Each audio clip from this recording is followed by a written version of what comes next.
That's all I was just playing. That's The motherfucker. I just like the way he sound on that song. Like He was flowing on that bit. The gruffiness. Oh. Remember me from way back? Let's go, cut.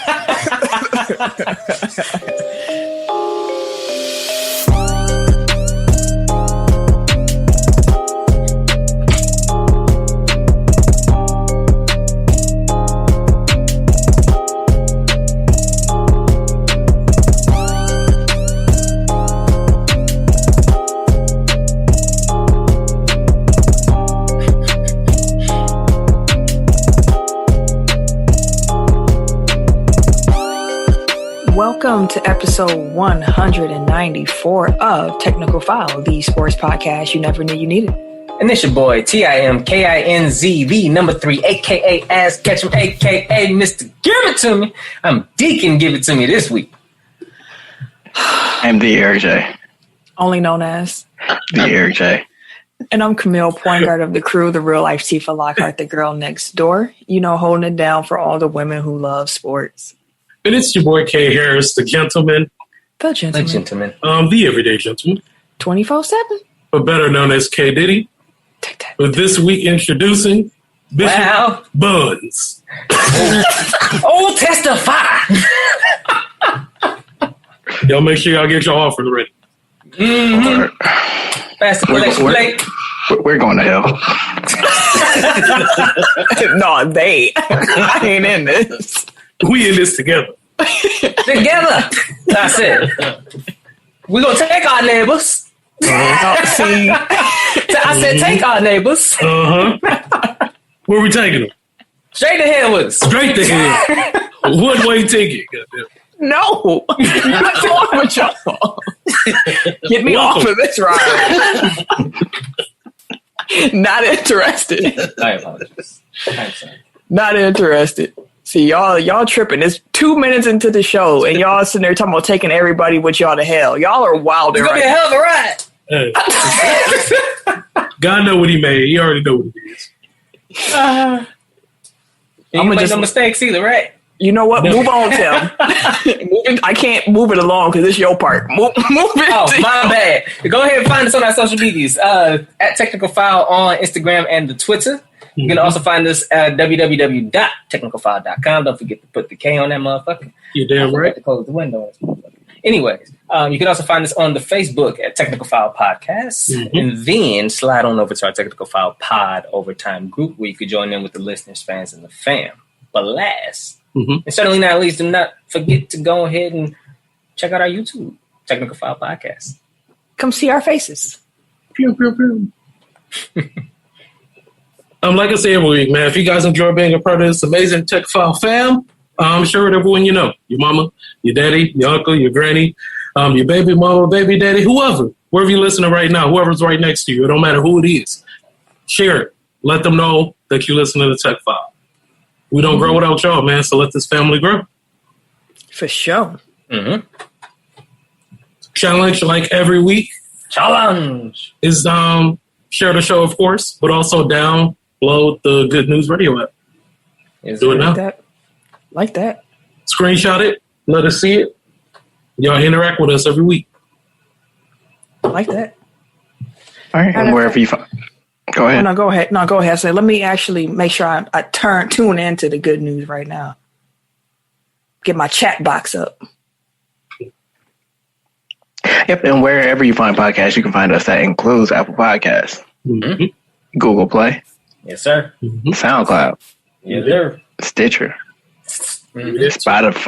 Spotify, we there. Pandora, Yeah. We getting in like swimwear. Amazon Music. We there too. Amazon Music. Amazon Music. Yeah, y'all got to work on that. iHeartRadio. You ain't gonna boom boom? I did. I said, was it week this week? Yeah, we ain't hear Wait, nothing. I ain't hear nothing. How about that? That's even better. Taking this on the way to hell thing a little too literally. Himalaya Like a player. Wooshka. Wooska. And the aforementioned Good News app. Show. Good show. News Radio. Y'all should know by now every Tuesday between 6 and 8 p.m. Central Time, make sure you go ahead and get that Good News Radio app and come listen to the show. Interact with us. Be live on the show with us. Just have fun. A live Tech File experience is a little bit different than hearing it recorded. So come be part of it. Celebration. Let's talk about it. And you can also find us wherever you're listening to this episode right now, obviously. But while there, make sure that you like, subscribe, rate, review. 5 stars or better. It helps us and we appreciate it. 5. What that man Eric said, just to repeat, rate and review the show. Share the show. Those are free ways to support the pod, and we really, really, really appreciate it. It helps us grow, helps new people find us, helps us move into new markets and new cities. And when y'all hear the top 10 listening cities and the international cities of this week, y'all gonna see why that word of mouth is so, so important. That being said, the top 10 listening cities from the past week. Number 1, Milwaukee, Wisconsin. Shout out to the hometown. Appreciate y'all taking that number 1 spot back, you know. Number 2, Chicago, Illinois. Chi-Town. So Chicago. Always on low. Number 3, I think this might be a new city from Wisconsin on the list. Sun Prairie, Wisconsin. Sun Prairie, what's going on? Welcome. Welcome, neighbor. Hello, neighbor. Number 4, New Berlin, Wisconsin. New Berlin. Hello, Welcome. neighbor. You be there every week. Number 5, we got Cypress, Texas. Cypress, Okay. Texas. What's going What's on? going on, Texas love? You always show love. Number 6, we got Racine, Wisconsin. Racing. You almost had me call it that shit. Racine? Hello, neighbor. You gonna say it one week. Mm-mm. Number 7, we got Ashburn, Virginia. Ashburn, Virginia. What's going on? Number 8, we got Menominee Falls, Wisconsin. There's a lot of neighbors this week. Oh, it's a lot of neighbors. Number 9, we got Kenosha, Wisconsin. It's another neighbor. Okay, K-Town, what up? Oh, my God. Anyways. K-Town. Number 10, we got Houston, Texas. Hey. H-Town. What's up, yo? Texas love, always showing love. Now, I believe this is a Tech File record of international listeners. We had, unless I miscounted, 11 different countries check in with us this past week. Oh, that's what's up. That's dope. So, welcome. Shout out to Canada. Hey. Canada. Welcome. Welcome back. Hello, neighbor. Hello, neighbor. The United Kingdom. Welcome back, y'all. UK. Welcome back. Hello. Hello, Governor. India. Okay. India, what's going on? Welcome. I wonder what part. That's a big big land. It's a big land right there. We got Belgium. Right. We got Belgium. Welcome back. Belgium? Right. As every week. We got Ireland. Ireland, welcome back. It's been a while. It's been a minute. We got the Netherlands. I think that's new. You ever had the Netherlands check in with us? We have. So. I don't. Yeah. Okay. Eric said yeah. We got Australia. Australia. Hey, what's going on, mate? Bro, what up, Kane? I see you finally listened to that to that episode on Last Chance U. Shout out to Kane. Shout out to Locked On Bucks podcast. We got Switzerland. Switzerland. Hey. Welcome. That's new. We've never had Switzerland, right? Yeah, I don't believe so. I don't think so. Switzerland. The Philippines.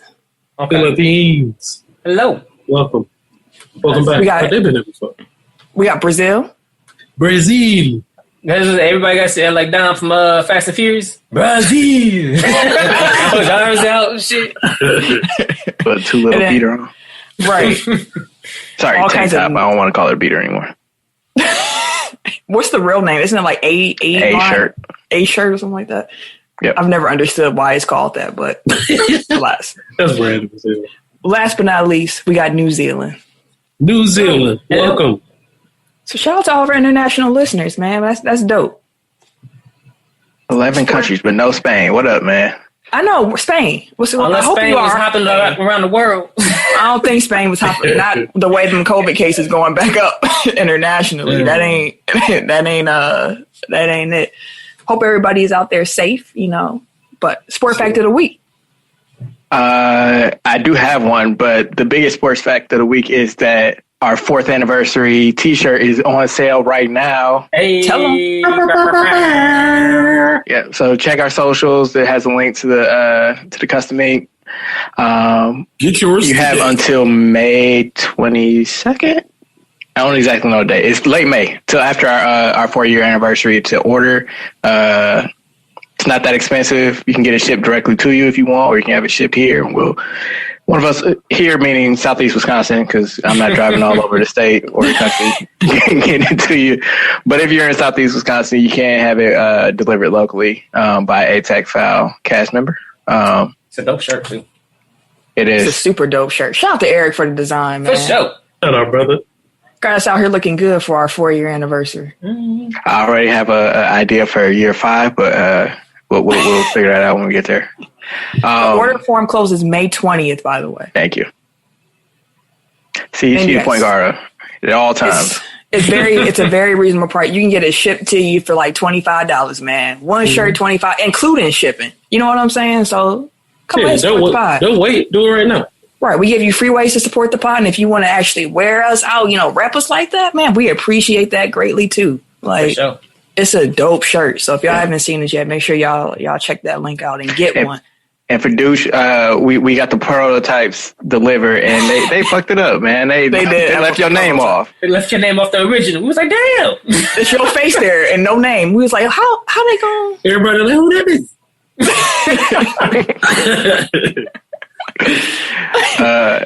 Yeah.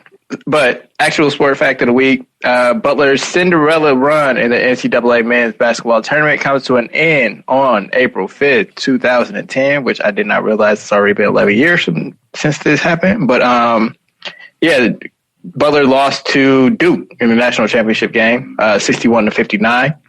They faced off at Lucas Oil Stadium, which hosted this year's championship game in Indianapolis, which was about 6 miles away from Butler's campus. Duke led 60-59 when Butler's Gordon Hayward missed a 2-point attempt with 5 seconds left, and Duke's Brian Zubek got fouled after the rebound. Zubek made the first foul shot but missed the second. Hayward then pulled down the rebound, dribbled up to half court, and just misses a desperation 3-point shot. And Butler had entered the tournament as a number 8 seed. I actually remember that game. Butler was in the Horizon League at the time, so I was kind of rooting for him. Cooking our ass, bro. I mean, for a couple of years, like it was kind of neck and neck. It was like Butler and Milwaukee, and then they just took off on our ass. So, but yeah, no, I remember like I didn't realize like in the moment like exactly how close he got to making that shot. Like, 2 inches off, like from the craziest shot in Final Four history. So yeah, shout out to Butler and Duke. And also shout out to Keith in the comments. He's listening live on the Good News Radio app. He said he's copying him a shirt for sure. Oh, brother. That's what I like. Appreciate you. That's what I think. We appreciate that. We appreciate that. All right. The topics this week are kind of interesting. Like it's a weird week of news that we had since we last touched base. So, let's just get into it because that's what I'm saying. Before we do, I scanned the rundown and like you buried the lead, Camille. That's all I'm saying. Then why didn't you move it then? I ain't want to mess with your stuff. I'm just saying, like there's a story that it's a tease now. It's a tease. Like it's a story that I want to get to. I was sick from the COVID. I'm not calling you out. I'm just saying, like I looked at it. That's all I'm saying. What's the topic? I'm guessing it's Paul Pierce. It's a tease. Okay, I guess it's not a tease anymore.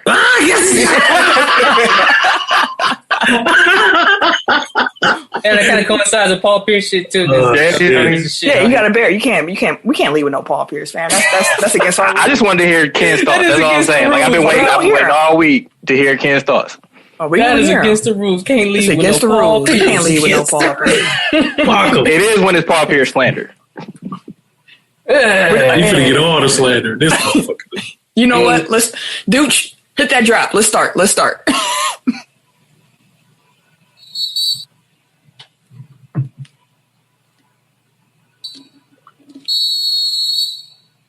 All right, so March Madness just finished up. On the women's side, we had the Stanford Cardinals defeat the Arizona Wildcats 50 54-53 in their national championship game. That was Stanford's first title win since 1992. I was 3 then. That's crazy.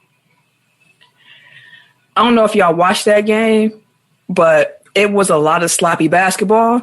Mm-hmm. But it was sloppy on both. Yeah, it was sloppy on both sides, and all 3 sides because the referees was shaky. That's also very, very true. The only thing that really kept Arizona in that game in the first place was the fact that their defense was able to call so many turnovers. And at the end of the game, what's her name? Was Ari McDonald? Mm-hmm. They were locking her up, fam, but she just kept shooting. She had the Mamba mentality. She was like, I'm going to keep shooting this. It's going to fall at some point. And I don't know if y'all saw her game-winning attempt, but like the whole team literally like converged on her, and she just put that mug up. She could have passed to the corner and had an open shooter. She could have passed. I'm like, she wide open, bro. Dude, she danced her way into a triple team. Like, how? She dribbled like a motherfucker Riley Freeman. Yeah. I was looking like, bruh, in the corner. She's wide open. I mean, back to the key, and then looked at the motherfucking rim and pulled. I mean, you really shot that shit? And here I go watching the whole thing. Like, she was close. Oh, yeah, she almost hit it, though. It was. She knew she could hit it. She was almost wide open. She was hot. But she was wide open. The first thing I thought was Mamba mentality, because I was like, that was definitely a Kobe shot. And then somebody found like Kobe trying for a buzzer beater with 3 people on him. It was definitely Mamba mentality, because I believe she was like 5 for 20 when she took that shot. So she was pulling, fam. Mamba mentality, pulling. But she the one that got them there, so like, that's exactly like she earned it. Mm-hmm. She earned it. Like there's no shade on that. Like they was doing what got them there in the first place, and she has been hooping the entire tournament. So shout out to her and the run at the Wildcats had, but also shout out to the Cardinals winning that championship. It was also tight seeing Anna Wilson in the game and seeing Russell in the stands cheering, and so I was like, look at Big Bro in the crowd, all proud. It's an athletic family. Families like that have always been interesting to me, where it's like your whole family is cold at sports, like just your whole family. The whole. I mean, keep in mind, Russ went pro in 2 sports, so yeah, these are facts. And on the men's side, we had Baylor defeat Gonzaga. So me and Tim's championship pick did not pan out.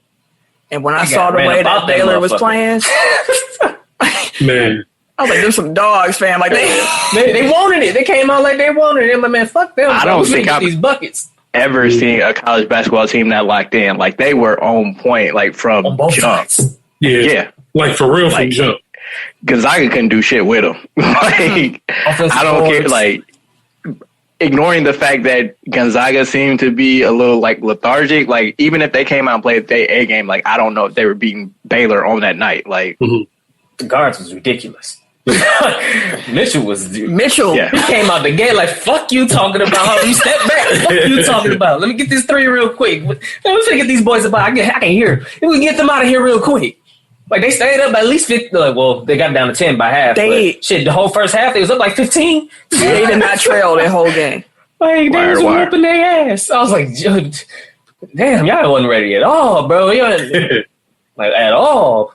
But I was like, dang, y'all. I mean, they had no like they didn't. And I was wondering, like, I wonder if it's a little bit because they had like a little hangover from having such like a exciting game to get to the championship in the Final Four against UCLA. Mm-hmm. Like, I wonder if there was like some, I don't know what you want to call it, but like carryover. Like, I always wonder that with teams because that game could have been a championship game. That was a great game. Yeah, Jalen Suggs is cold. Jalen Suggs is cold. There's a reason why he's a top 5 pick. Dude, Jalen Suggs is a monster, but yeah, that shot, it hurt a lot of hearts. Man, bro, plenty of hearts. Lots of feelings, lots of bets. It was funny because that game was happening during the Bucks game, and Marcus Johnson does commentary for the Bucks, and he's a big UCLA guy. And someone came on the game, and they were like, "Hey, Marcus, how are you? Are you all right? Like, I'm sure you saw how that ended." Marcus, he was just like, like, yeah, man, I know y'all still sick with it. Drew Holiday was talking cashed up in practice, talking about UCLA, And I was like, dang. That's a heartbreaker. I know y'all sick over there. It's funny because he definitely did like the alumni thing where it's like, I ain't been following it, but like they winning now, so fuck it. UCLA, let's go.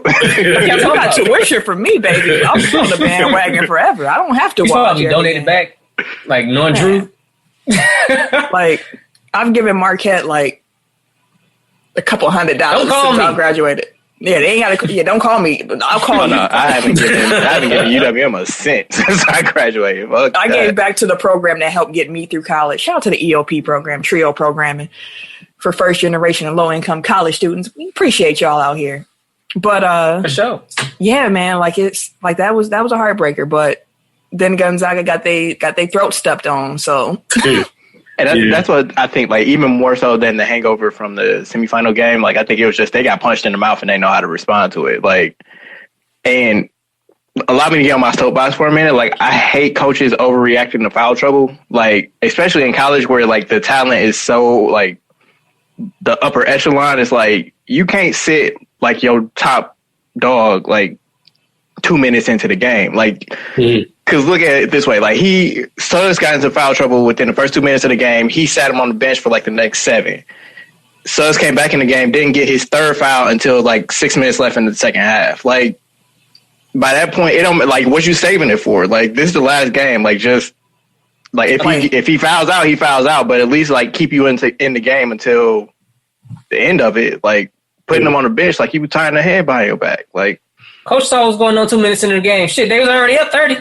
That's what I'm saying. Like, don't take him out. Like, what's the point at that point? Like, you let this game get even more out of the way. You conceded at that point. Niggas came to play. don't even worry about it. You y'all the draft next year. Oh, okay. Your money already made, bro. You ain't got nothing to prove. Y'all out here hooping. I think it was 15-2. They definitely went to the locker room and definitely said, "Hey, it was hooper." They was looking around like, "Hey, man, we down 10. We down 10. It could be worse. It could be worse." That too. I'm not gonna lie to you.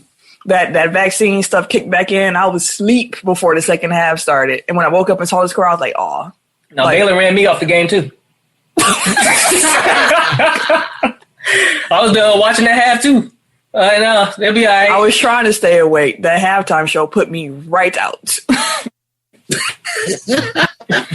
But congrats to Baylor on that championship. That's big. That is big. Y'all put the one loss in that undefeated season that Gonzaga was running with. So that's something that's, another feather in your hat in addition to being a champ. So that'd have been Gonzaga's first title, wouldn't it? I think that'd have been Gonzaga's first, and then this was like a Texas school's first since they were saying Texas Western. Neither Gonzaga nor Baylor had won a national championship before, so yeah, somebody had to go. Baylor got theirs first. And shout out to Iowa's Luka Garza and UConn's Paige Buckers, who were named the 2021 Wooden Award winners, best college basketball players in the country.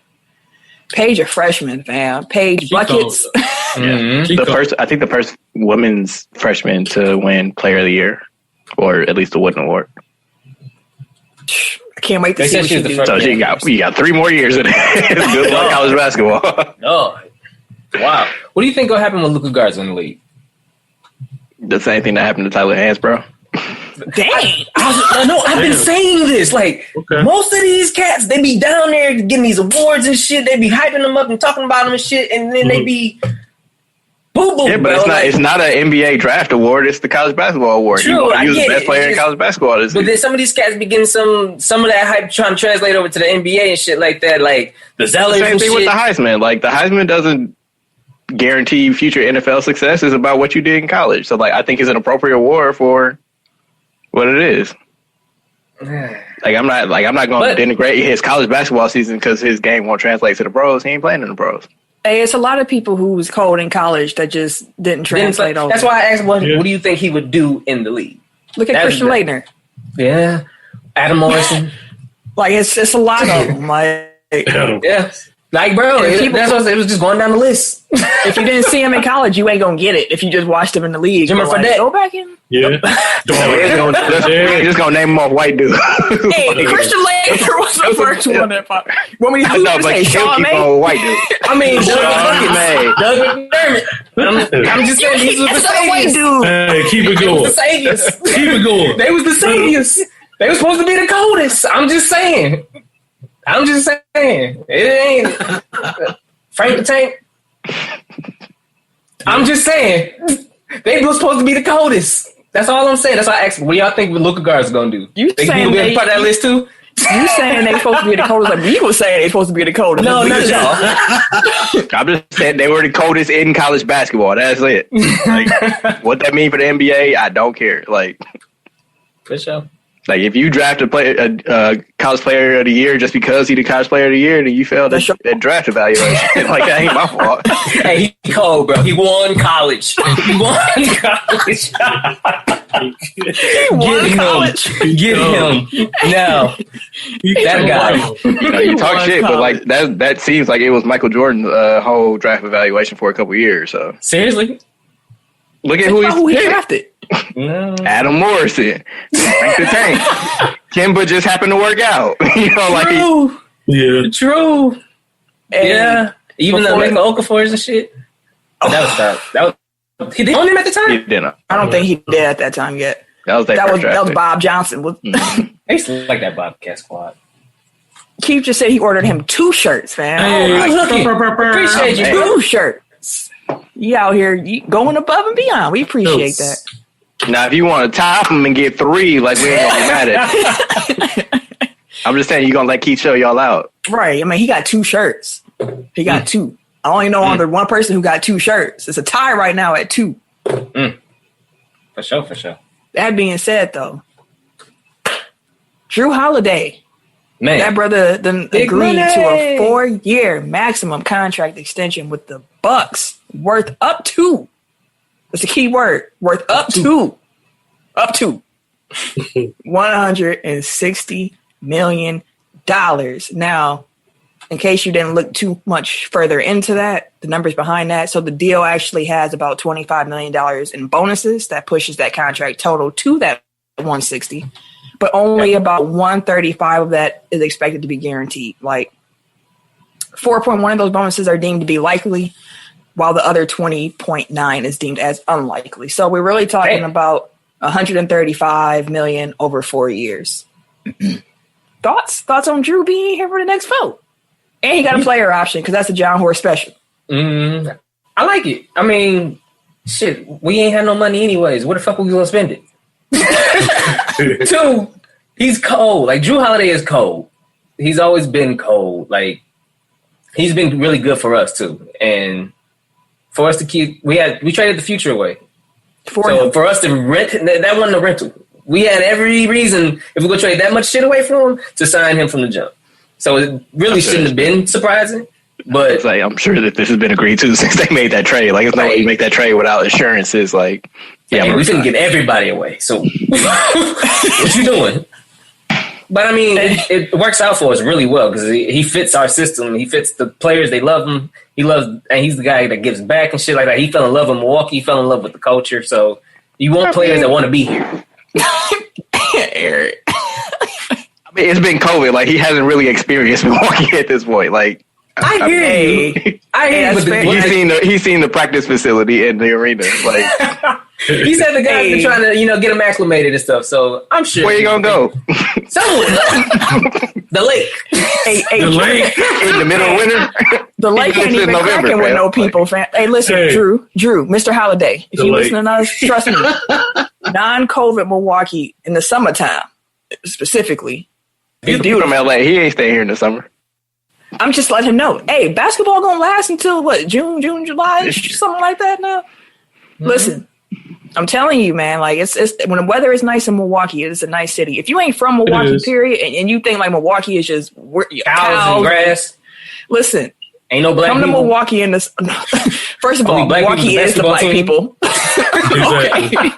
Milwaukee is the black people. Now you step feet outside of the county, like that's a different story. But exactly. Now I'm just talking about Milwaukee. Actually, I'm talking about Milwaukee, the city proper, to be even more specific. That's fair. But yeah, summertime Milwaukee is beautiful. Y'all should come in the summertime. We got a lot of food, a lot of bars, a lot of restaurants. Mm-hmm. We got a lake. The lake is beautiful. Pitching the lake. Hey, you got to pitch the lake. He came from the ocean. We pitching him a lake. That's all we got. That's all we got. But at the end of the day, it don't matter. He has 135 to 160 million reasons why Milwaukee is a cool place to be. So that's a fact. There you go. He'll be here through his age 34 season in 2025. I don't know how serious he was with that, but he said it's his last one. his last max. His last big contract. You think his last max? Yeah. Oh, for sure, it's his last max. But. And I mean, he That probably wasn't could have got funny, more if he would have hit the market this summer because of the way that the free agents are looking this summer and the teams that got cap space. Like anybody, I'm seeing this very closely now. Like I've always held Drew in a high regard where I'm like, I respect his game. But seeing him play night in and night out, like we was talking to our guy who is a Pelicans fan, and we were talking about Drew Holiday, just Drew. And he came on the mic and he was like, could y'all please stop talking about this nigga Drew Holiday fan? Like, I got Eric Bledsoe now. I don't want to keep doing this with y'all. Yeah, he's hurt. He was hurt. Oh. He was hurt. And I get it. Like, I get it. Any contending team would love to have Drew Holiday on it. And honestly, the big three that he forms here in Milwaukee with Chris and Giannis, that's a big three you can build around. I got concerns and questions about how they're going to fill out that roster going forward. But I'm here for it. Really quick, too, before I let someone else talk. Drew Holiday is really high on Dante. And that says something to me. Like, he loves Dante DiVincenzo. Like, he thinks Dante is, like, next up. Like, when he had his conference about his contract, he was saying, like, he hopes Dante get his next contract. Like, he mentioned that in his own, like, this is my thing. He talking about Dante. Like, that was interesting to me.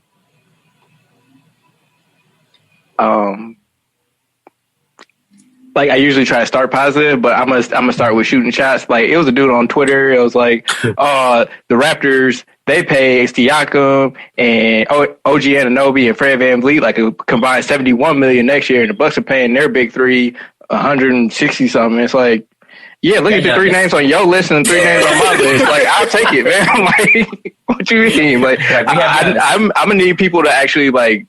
Actually, I don't care if they do or don't, but like. Realize that these dudes get paid because they're good players. Like, and obviously like Chris and Drew like are farther into their career than, so like their numbers are just going to be bigger anyway. But I would much rather play Chris Middleton what I'm paying him than what Philly is paying Tobias Harris. And I would much rather be paying Drew Holiday for his 31 to 34 years what I'm paying him than like Fred VanVleet for his 25 to 28 or whatever it is. You know what I mean? Like it's different. They're going to get paid. And first of all, it's not my money, so I don't care. Like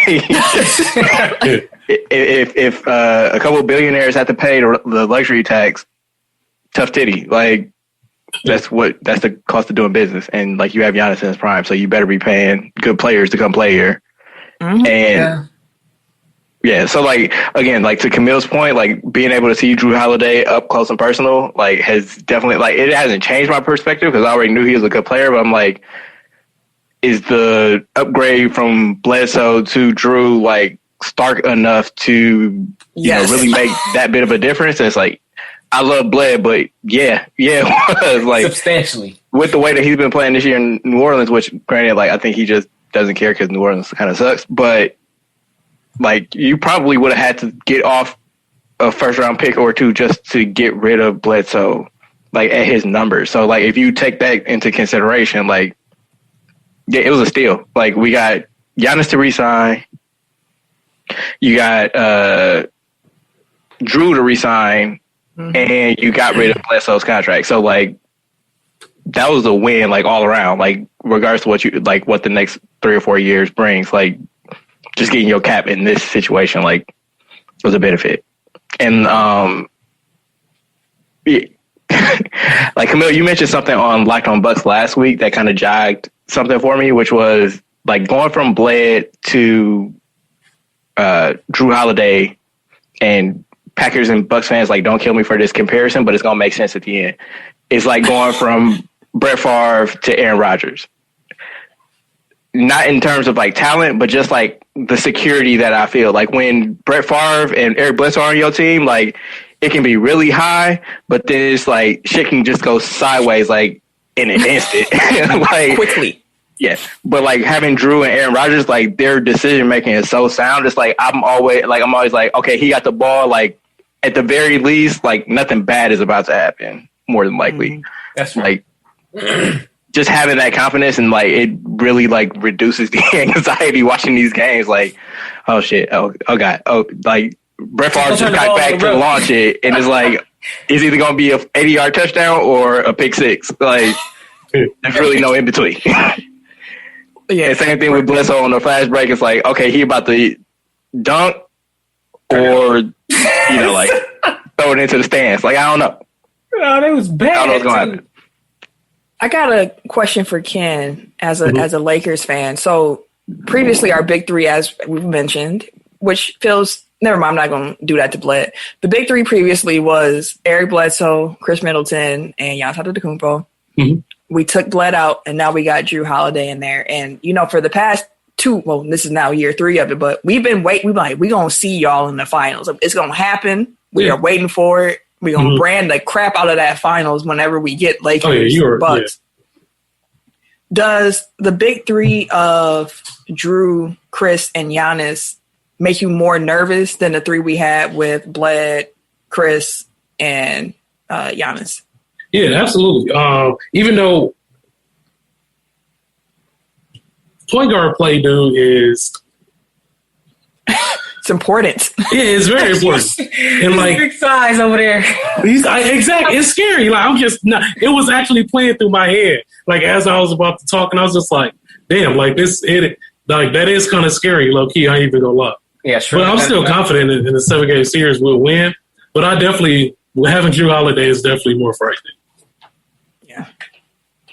I just wanted to hear someone who's not, into like we love the Bucks. So to be Drew Holiday goes. Yeah. I'm very happy that he's here. And that is John Horst has done his job.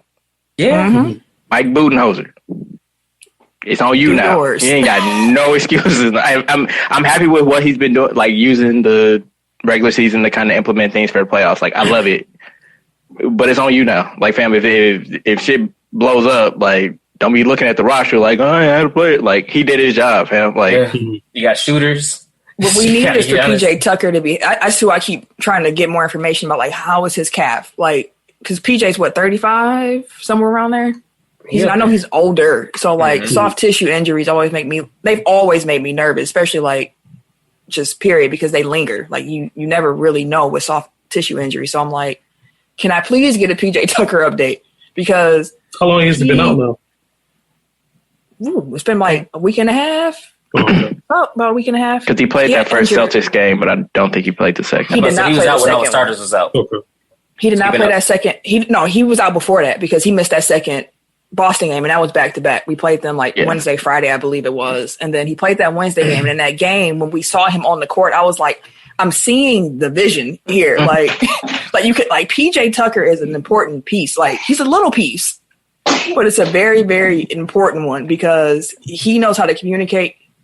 You ain't gonna beat him. Like that nigga was holding Kemba Walker. He was holding Tatum. Brown. He was holding Brown. It was like, I don't care. And I saw a video afterwards. He was walking back to the bench and he was just saying to himself, "You ain't gonna score on me." I was like, "That's right, PJ." They're not.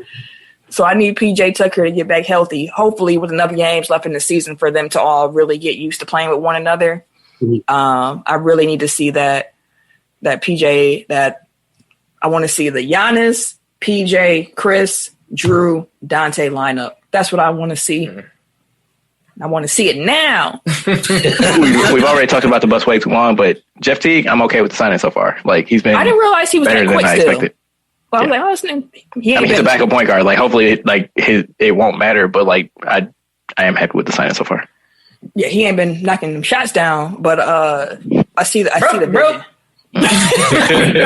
Brook 5 broke. We ain't got it. He ain't got it. some other NBA transactions that took place. A lot of 2-ways and 10 days. So TJ Leaf. We don't get there. A name I was like TJ Leaf, but he signed a 2-way deal with Portland. If y'all want to talk about any of these, y'all just say stop. Nah. Isaiah Thomas signed a 10-day contract with the New Orleans Pelicans. I'll wait till it's guaranteed. But congrats, sir. At least he got a 10-day. And he picked number 24 for Kobe. Oh, okay. That's what's jersey number. He said he's at 102% health-wise. So he's like, don't ask me them questions. I'm like, I'm good. I'm ready. I hope he ball out. I do too. Yeah, I hope he does. He lost a lot of fucking money. Yeah, he did. Yeah. Trying to be a team player. Yeah. Ain't that crazy? That's why you always look out for number one first. Hey, your teammates should understand. It was his Brinks truck season. He was talking about it all season. They was going to have to pay that man. Fuck you. God dang, bro. I'm at phone. It sounded like that was your money. Like, dog, like, it's I be having hoop dreams. You know, I be happy when people, doing good, like get what they deserve and shit like that. Like for him to lay it out for an organization who did turn around and didn't give a fuck. His sister died. He played for y'all still. And you still didn't pay that man, and then finesse and fucked his career. Yep. Like damn. Yeah, I empathize with him. I don't understand it because I ain't lost that. I ain't never. That's a lot of money. But I ain't never lost it. I'm trying to empathize with it. I've lost money, so on that level. But damn. Well, congrats, IT. For sure. I really do hope you ball out. We all cheering for you, IT. Oh! What? Oh. Man, can I tell y'all how mad I was when I saw John Henson sign with the Knicks on the 10-day? I said, nigga, I was just talking. Hey, talk him up into a 10-day. Hey, talk him into a contract. That's the wrong thing. Like we always say, they be listening. Damn. Well, you know what? Let me go ahead and sign this motherfucker. Hey, look, I'm happy for you, bro. I'm happy that you back in the league. For real. Like, I really am. Like, I'm a John Henson fan. I know that Bucks fans were kind of meh on John Henson, but he always was a good dude to me. Like he loved he loved the city. Like he loved being in Milwaukee. And let's not reveal city secrets that is on the pod. The truth.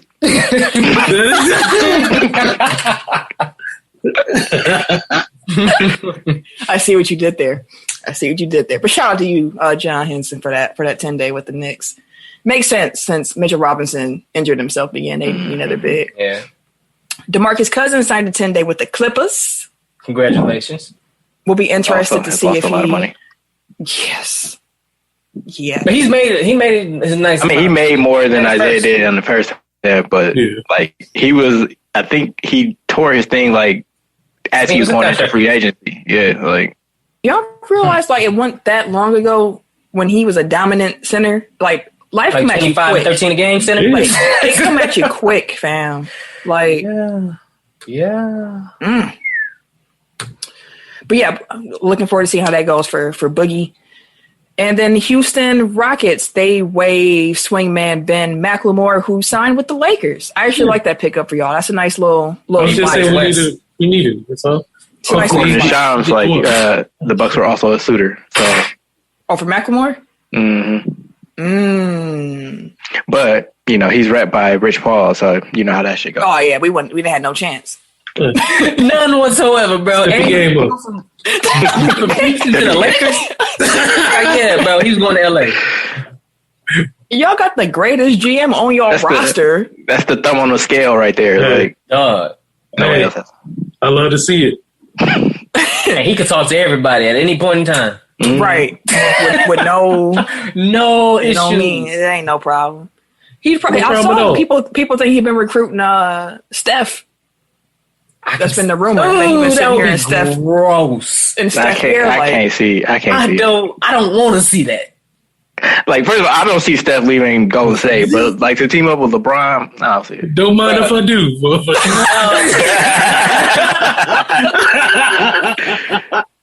They gonna do some bullshit like Schroeder and KCP for Steph, and then everybody just gonna be mad. Like the world, Twitter would blow up. Like it would actually like probably stop I would working. want to see LeBron, Steph, and AD on the same. Hey, I'm talking bad shit 24/7. Can't go have a Curry jersey on. I swear. He gonna get Lakers tattooed on his face. I'll be out here, dog. Like no shot, no chance in hell. No chance in hell. Just give it to us now. Give me what I want. Give me what I want. This is what you want. This is what I want. Give me what I want. Mm-hmm. Oh, and last but not least, with NBA, the Trailblazers are planning to sign Rondé Hollis Jefferson. Another name. I was like, fam, I didn't realize he was out the league at this point. Like, I think he was in camp with Minnesota and they waived him. But I mean, Portland need all the wing defenders they can get, so I get it. Mm-hmm. I saw. Look, when the Bucks played Portland, the big. my uncle Michael texted me. He was like, "Hey, Portland's scared. You can't count Portland out." And I responded, "Yeah, but who gonna stop Giannis?" And I was going to text him. Giannis might drop 50, but I did not text him that, and I really wish I would have, because I would have been like, I told you they couldn't stop that, man. Dude, he was 18 for 18 in 2-point range. Like, and that wasn't just dunks and layups. No. Fadeaways, little hooks. He had this clean ass finger roll at one point. I was like, I didn't know you had that in your bag. Like it was George Gervin, like deep finger roll too. Like, right on the tip of the cuticle. Right. The tip. Hell no. Long ass fingers.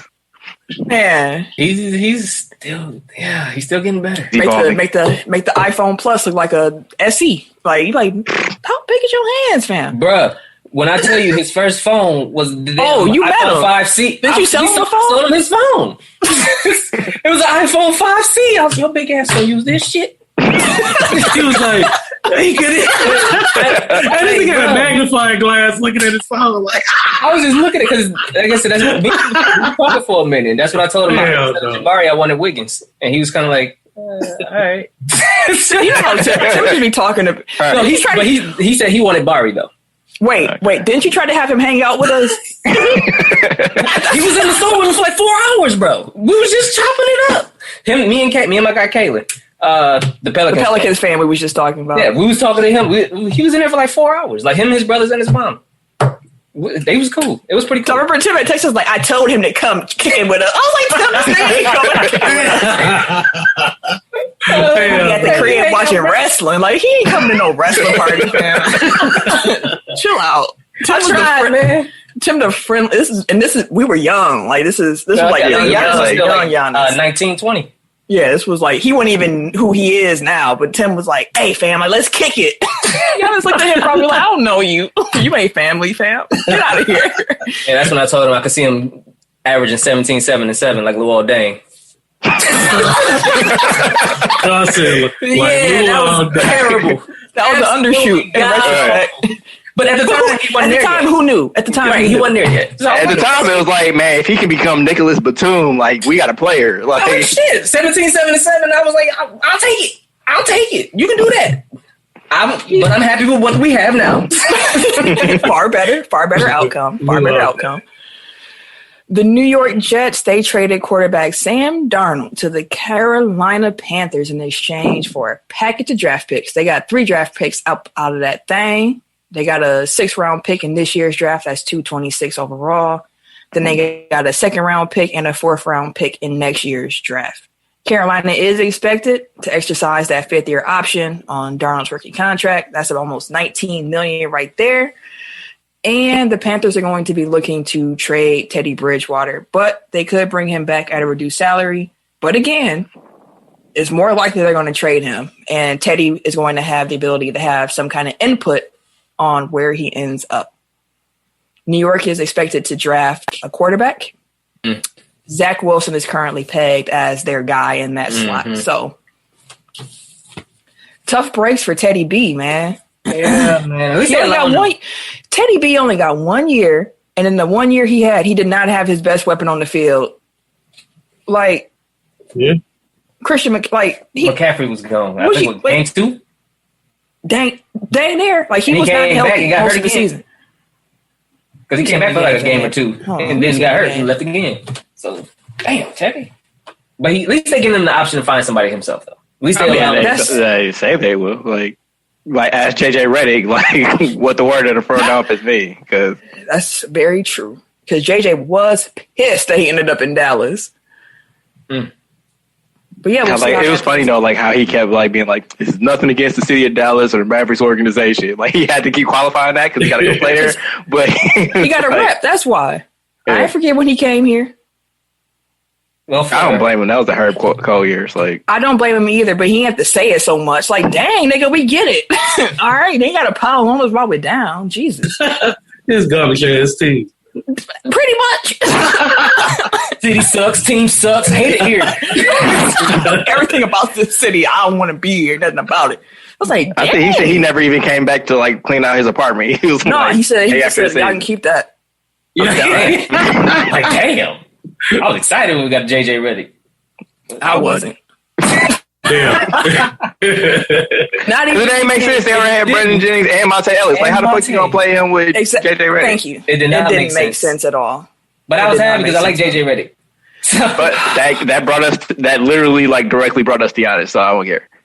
Like if anything changed that season, like they weren't gonna be in the 15th spot, and they either would have chosen somebody else or he would have been gone before they got there. So I think of that with Jeff Teague too. Like if he would have actually signed here back when I think it was 2013 when he had that offer sheet, we probably wouldn't have gotten Chris Middleton. So like I'm happy with how it played out. So it is what it is. But yeah, Darnold and Carolina, Teddy B to be determined.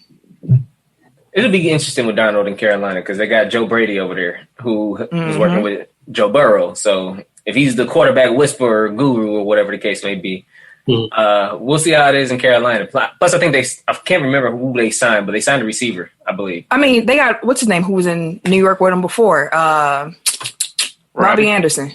Oh, yeah, they showed it. And him and Robbie had a great connection when they played together in New York. So, like, this is going to be the most talent that Sam Darnold's had around him. And honestly, I don't trust Adam Gase anyway. So I feel like you can go anywhere, and that's the upgrade from that nigga. So. And they got DJ Moore still, too. And then McCaffrey will be back. Oh, he's set up. Oh, they set Sam Darnold up. Yeah. It's a good situation. Which is like, damn, Teddy. That's what I'm saying. Like, Teddy didn't have a chance, man. I think they picked up a tackle, too, an offensive lineman. Damn, Teddy. But like, Darnold, like, he didn't get a fair shake in New York at all. At any point. Like, they kept trading away like all his weapons, like everybody. Like he never had a team to compete, and then you mad because he's not developing. Like what the fuck are you supposed to develop with? Some of the throws that man make though was like, okay, this talent there, bro. Like he can be good.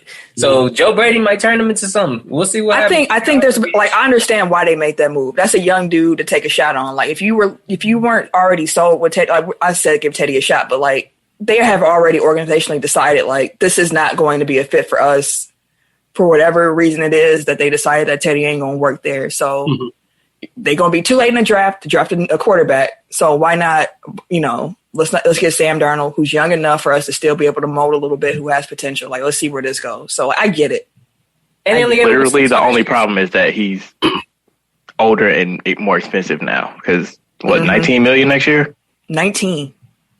I think they got him for like 5 or something this year. Like his number this year is low because of the trade. But again, like if these first 2 years go well, then you're looking at like he's already max contract. So you got to pay him. Well, not a max because they don't have that NFL. But you know what I'm saying.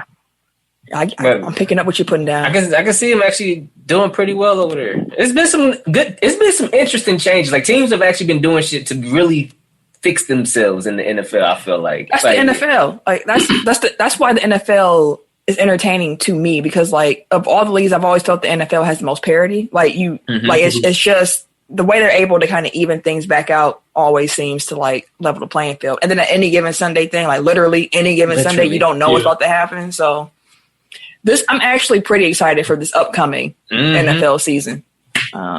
Exactly for those. Just to give you an idea of how unprecedented this offseason has been, this is the first time in the common draft era, so since 1967, that 5 quarterbacks selected in the top 3 overall picks will be playing for a different team in the next season. So those guys are Sam Darnold, Mitchell Trubisky, Jared Goff, Carson Wentz, and Matt Stafford. Hey, we knew this was going to be a quarterback moving off season, so quarterback carousel. They moving. We're going to have to do a who he play for before the NFL season starts. The quarterback. I completely forgot that Goff was playing for the Lions. I was like, oh, yeah. Stafford got weapons in L.A. That's what I said. Right. Cardinals got better. And yeah. It's a lot. Bro. Yeah. It's going to be a fun season. Yeah, the New York Mets, they signed Francisco Lindor to a 10-year, $341 million contract. Again. Wow, that's a lot of money. $341 million. Because they were at odds for a minute because they wanted to give him 14 years or either 13 or 14 years at about the same amount. And he was like, nah, bro. He's like, I don't need them years. I just need the dollars. So when it came out, he actually got his money and the years that I was like, oh, good shit. Good shit. Because they really tried to, he was like, no, bro, I'm not going to be here for no 13, 14 damn years. No, I'm good at 10. Give me 341. Over them 10. Over 10. And I'm good. Have y'all been watching baseball so far since opening day? Man, listen. Speaking of opening damn day. Watching this damn Brewer game all damn day. It was a good game. All damn day. It was a good ass game. Left in the 8th inning. We was down. I don't know why you did that. I had shit to do. Same one over, fam. So I had to go ahead and make my errands. I turned around. These motherfuckers went, I think it was 5-3. We turned around and won 6-5. I missed the last 2 damn innings where we came back and won. What made me even more pissed, it was exciting. It was a walk-off and all that good shit. What made me even more pissed off about the shit is that was the only win these motherfuckers got all season. So I missed it. They gonna get more. So you're they've lost every goddamn game since that game, bro. Did you watch the other two? I seen bits and pieces of the rest of them. That's why they lost the other two. You need to watch 8 innings of every Brewers game and they'll win, man. Somebody fucking it up. All right. Well, I mean, I've been having shit to do. Are you a fan or not? I am a fan. That's why I've been keeping up. That's how I know do your part. Do your part.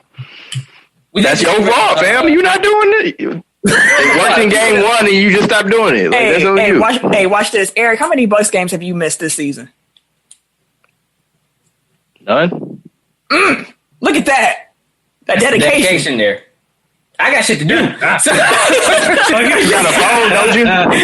Right. My phone going with me with shit to do. Yeah, exactly. Fox Sports Go app, fam. What you mean? That's why I keep tabs on the scroll. What you talking about? No, you watch have the the game on your phone. My phone go with me with shit to do. Fam, you can at least have the radio on. You can listen to Ted Davis, fam. If I'm in a situation where I got shit to do. You can't listen to Ted Davis? While you doing your stuff? Y'all said watch them. You got headphones. Hey, it's ways to follow the game is all I'm saying. That's what I said. I've been following them on the apps. Hey, we just saying you score watching. You ain't watching. Right. You ain't watching. You ain't following it. I'm game understanding. You can game cast. You can't watch the game. No. What sense does that make? You have to look at your phone. Because I can flip in and out of the game cast for the phone. I have to have turn on a channel or an app and have the actual noise and sound. You have a new iPhone. It has picture in picture, fam. I know it does, but I still can't be watching them. I got shit to do. Flip phone. Y'all acting like you can just go everywhere. Play the game with you everywhere. Hey, that's what I be doing, fam. I don't know about you, but I don't. You're still using a BlackBerry and shit. Like, hey, what's your BBM, fam? Motherfucking in grocery store line watching the game. Hey, sir, excuse me. Yeah, that's exactly what I be doing. What do you mean? That is what you ain't talking to nobody. To the cashier, bro, because they're talking to you when you ain't paying attention. Cashiers don't talk that much. That's right. Cashiers hate it when people talk to them. For your shit and you don't except for you, like you be trying to. No. I work at customer service. Motherfuckers like that will walk up to the cashier with their phone on, talking like all loud and shit, texting, whatever the case may be. You ask them for their shit because you want them to leave as fast as they want to leave too. And because motherfuckers ain't up there paying attention. They watching their game. One headphone in, you have it on. You can see when stuff is getting rung up. You can see when stuff is done being rung up. You making excuses, fam. No, there is a will. Process by watching there is a will. There is a way. I'm getting my shit done. They come back and watching the game. I got shit. Will in a way because I got shit to do. There's a will in a way, fam. Or just do your grocery shopping outside of game hours, like. Bro, why you go shopping tonight anyway? Bro, I got shit to do. And we're gonna leave it at that. The D can be busy. Notice not one time did I ask him what he be doing because I do not want to know. We don't need to know. Just know that's something to do. We don't need to know. We don't need to know what that is. Catch what I'm saying. Anywho, WrestleMania is this weekend. This weekend. And it is going to be 9 straight days of wrestling, WWE programming going on. So starting hard pass. I'm telling you, that's a lot of wrestling. And I want y'all to think about this. Like, think about when you were at your wrestling fan peak, like your fandom. Like maybe it was Attitude Era. Yeah, I wish for shit like this. Honestly, I just want you to think of it in that terms too. Like if it was during the Attitude Era, would you have signed up for this much wrestling? This is what they got. I would have. Got shit to do. No. I don't know about this is a lot of wrestling, fam. Even a couple years ago, like 5 years ago when I was more into wrestling, this is a lot. This is a lot. So you had the Raw Go Home show yesterday. Mm-hmm. That was Monday. You got tonight is the Hall of Fame ceremony with the 2020 and 2021 class. Then Wednesday night, you got the first night of NXT, Stand and Deliver. Then on Thursday, you got the second night of Stand and Deliver. Mm-hmm. Then on Friday, you got the SmackDown Go Home show. Then Saturday is night 1 of WrestleMania. Mm-hmm. Sunday is night 2 of WrestleMania. Mm-hmm. Monday is the after show Raw, which is always the big Raw. Mm-hmm. And then Tuesday is the first day they're kicking off. The big Raw. The big Raw. And then that Tuesday is the first day that NXT has moved to Tuesdays. So 9. That's a lot of days. That's a lot. That's a lot of fucking wrestling. Big Raw. That's a lot of wrestling. Big Raw, like Big Raw. That's a lot. That's a big no. Peacock is kind of trash, yo. I told you. Like I was over there last night. I was like, no, this shit garbage, bro. Yeah, bro. Peacock's trash, bro. This, hey, Miss, like I got my money. Fuck y'all. The Dollar General version of WWE. Yet. Yeah, man. Yes, it's definitely trash. It is confusing as a bitch. How y'all trying to go through and filter every damn thing? Like, come on now. Y'all gonna be filtering for a long time. For a minute. Oh, yeah. The whole damn update from last week. I watched that clip of Roddy Piper in blackface. Nah, they get that shit out of here. It's okay. Like we can get rid of that.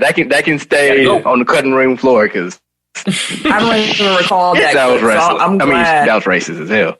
I mean, wrestling kind of, like he would have the black half of his face, and then he'd be talking jive, and then he had the white half of his face. And he was talking jive, dog.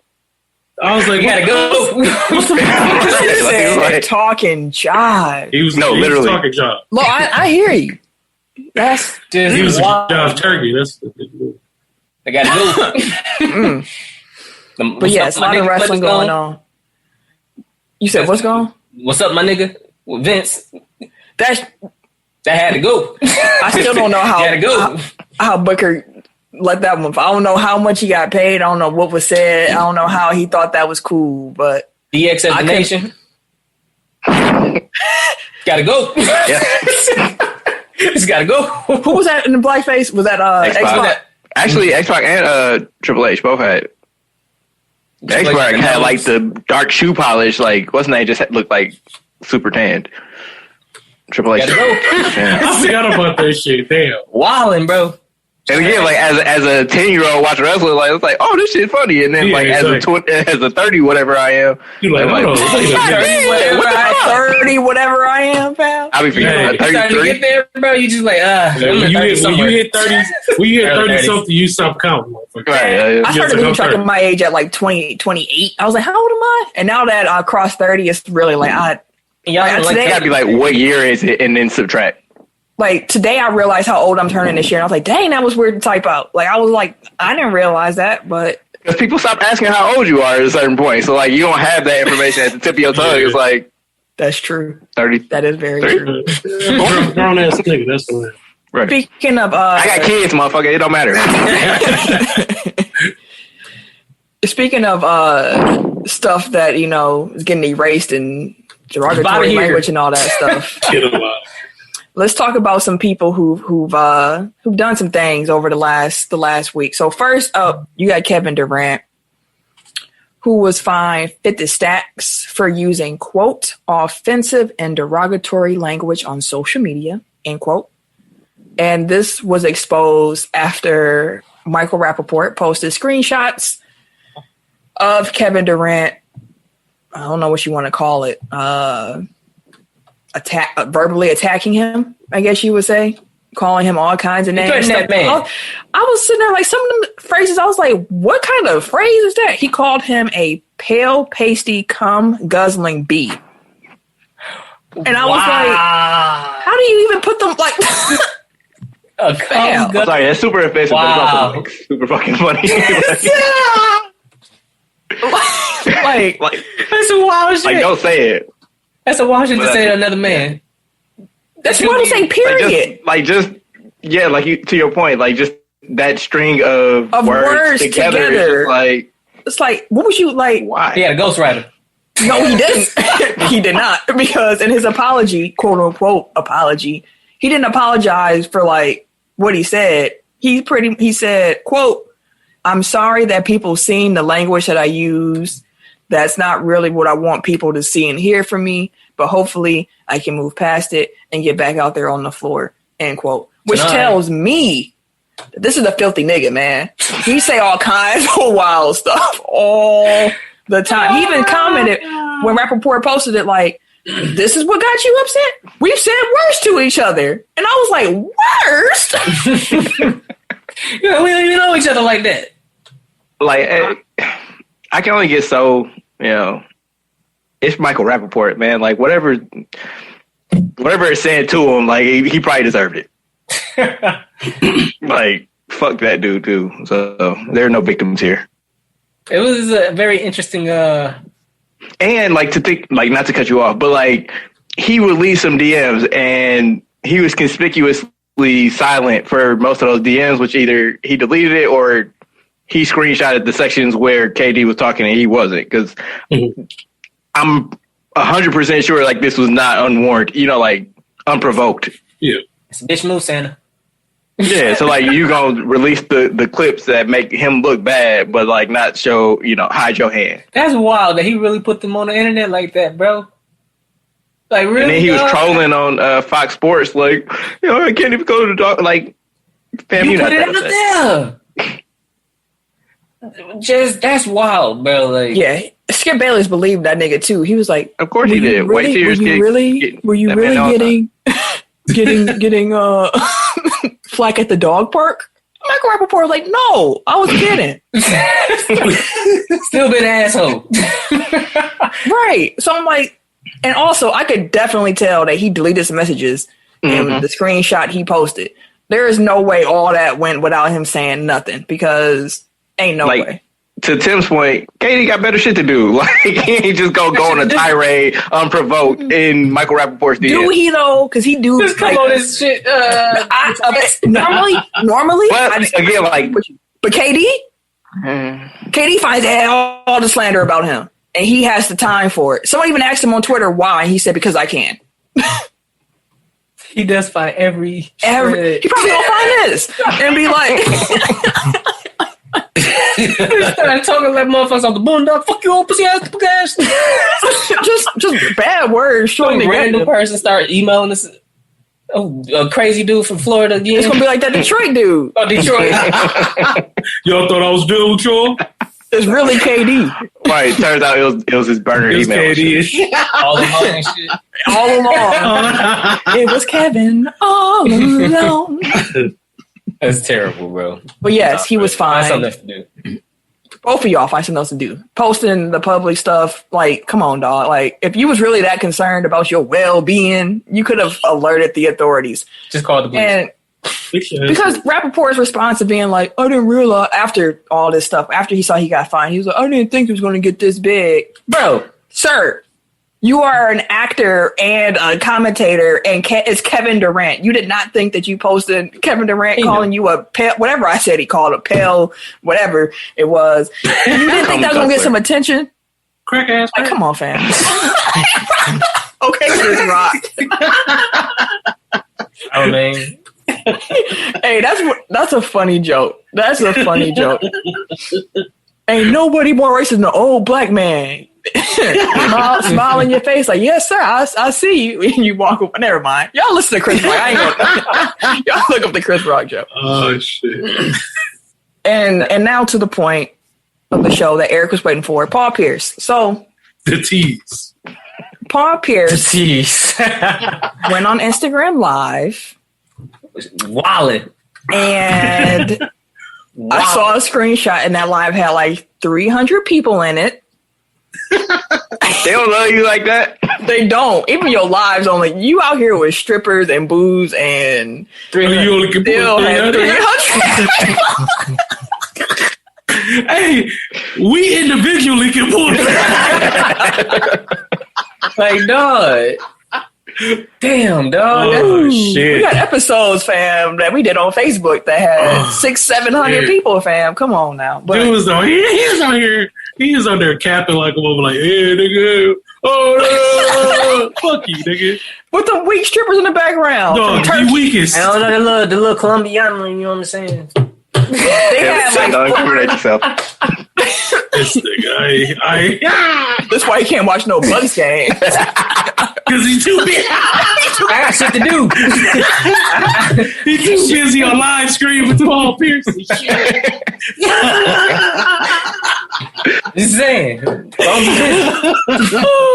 But in case y'all haven't seen, you saw Paul Pierce in his live smoking on something. We don't know what that was. Shit, I know what it was. We know what the fuck it was. Allegedly. Damn, alleged niggas on camera. We didn't see what he rolled up inside. It was too thin for a cigar. Hey, it could have been CBD for all It we was know. too brown for a cigarette. Again, it could be CBD. You for all smoking we know. backwoods with CBD? Hey, Niggas do. It's Paul Pierce, fam. Like, if anybody gonna do it, Reggie, bro, you better chill out. Hey, That nigga had Reggie blunts, bro. That's disgusting. Reggie. dude, he was so proud of that weak ass fade too. Oh, you got a haircut. All in it, like, oh yeah, you see my fade. You see that? You see that? That fade was weak, fam. I was like, Hey, fuck with this, Like, hey. they beamed the shit out of his line too. Like, it ain't even like his hairline was that crisp. Hey, let me get the That was boost, paint. bro. He had the Let time of me his get that life. boost. Though. Motherfucker got fired, but he had the time of his life. Disney's like, nah, nigga, he gotta go. yeah, he gotta go. he got let go after that video came on his out. day off. Expeditiously. Drinking, smoking, playing poker, telling some chick named Monica in the comments to come through. through. You can make some money. Come through. You can make some money. Wow. You can make some money. He was wild as fuck. Disney's like, nah, bro. I just want to know, because I'm sure this is not the first time he's had a party like this. Hell no. What? The first time this week. I just want to know what made him think it'd be a good idea To go live. to go live. And not even like live with close friends. Like it was some NBA player was like, dog, forgot to hit close friends. Like I be telling Brad Bill. utilize the close friends feature. I know I do. Utilize it. It's important. Eyes emoji. What you say? No, okay. Listen, utilize the close. You don't need everybody to see everything, fam. There's people following you who you don't know. They don't need all the secret sauce. Yeah, I had to block somebody the other day. He's What a the fuck. fuck is this? What was they doing? Oh, It was like what they do? devils and shit. Like they It had was doing what? eyes on it. They had like pyramids. and Ass. What? devils and demons and shit. I was like, Titties? this nigga gotta go. Shut your ass. Bishop Buns. Like Yeah. in Paul Pierce's defense, like this is the same dude that like clip arted a rocket emoji during the DeAndre You know how to Jordan do thing. a whole live. Like, he probably just learned that live was a thing. Like, Didn't realize everybody could see it. He I probably mean, thought it was 395 people, like he probably thought it was close friends. Like, 315. Let's not inflate numbers. oh, Here. my bad. Let's not You inflate. got 300 close friends. I mean, Shoot. how many people are following them? No, I'm just saying, like you that close with 300 people. I mean, hey, it depends on what your definition of close is. Like, Right. Because like if you just add every NBA player, like that's a fraternity, you know, like I give you yeah, that. yeah. I give you that. I think I got. I don't know how many close. I wish you could see how many close friends you have on your thing. I got like but maybe 20.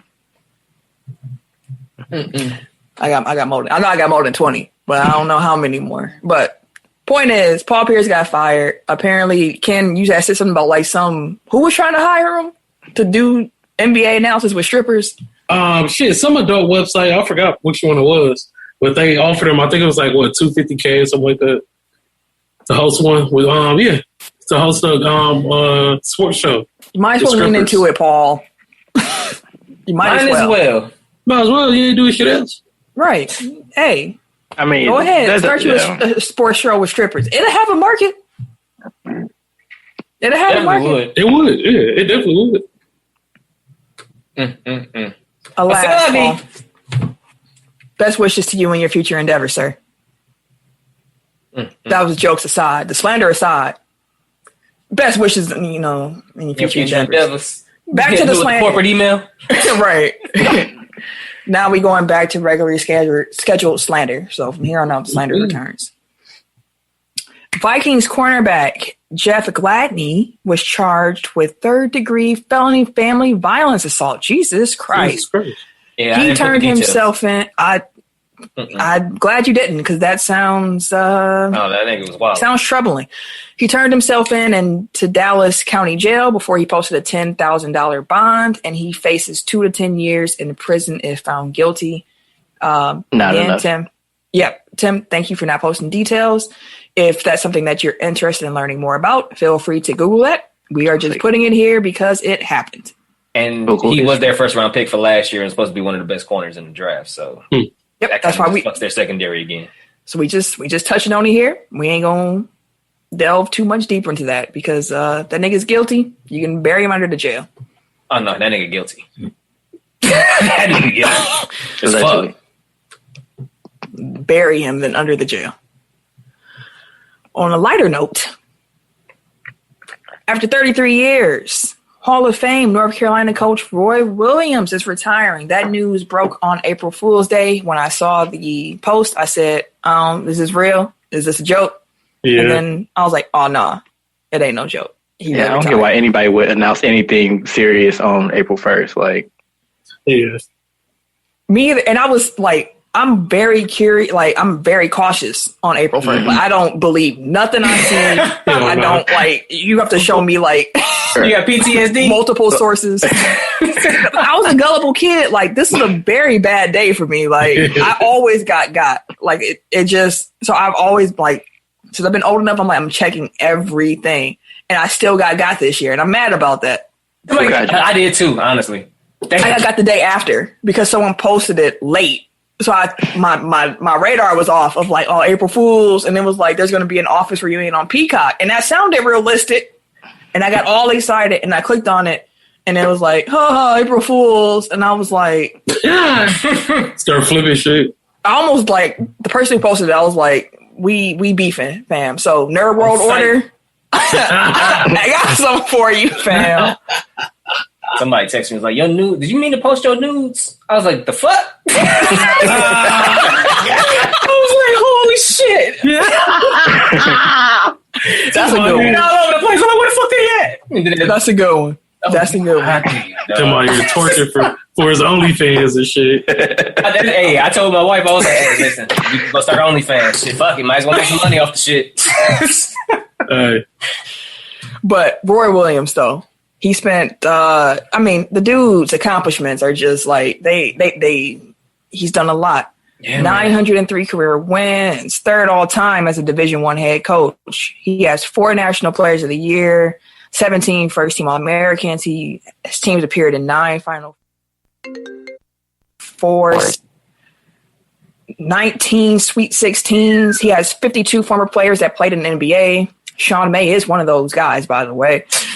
3 national championships. He had 32 NBA first round picks come through his program. The only coach in history with 400 wins at 2 schools. Yeah. 32 in 33 years. Look, the record is strong. He's a Hall of Famer for a reason. And North Carolina has pegged Hubert Davis as their next head coach. We got a black man coming through the program who used to be a Tar Heel as well. And, Yeah, so best of luck. Great shooter in the NBA too. Sharp shooter.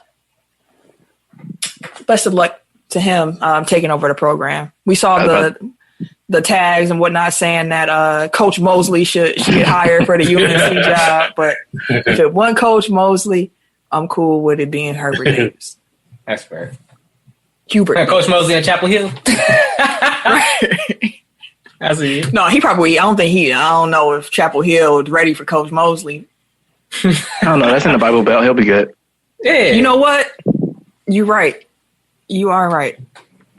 Wisconsin AD Barry Alvarez, he retired after 30 years at the University of Wisconsin. No, look, another one. Like, to Wisconsin fans, that man is like a legend. That's a god in Wisconsin sport lore. Mm-hmm. He was the head coach for the team from 1990 to 2005, and he was the athletic director since 2004. The man has earned his retirement.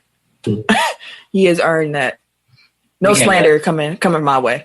He has some squads. Right.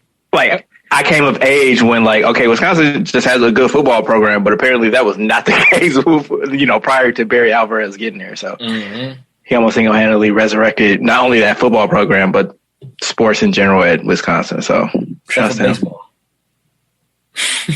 You can't win them all. Hey.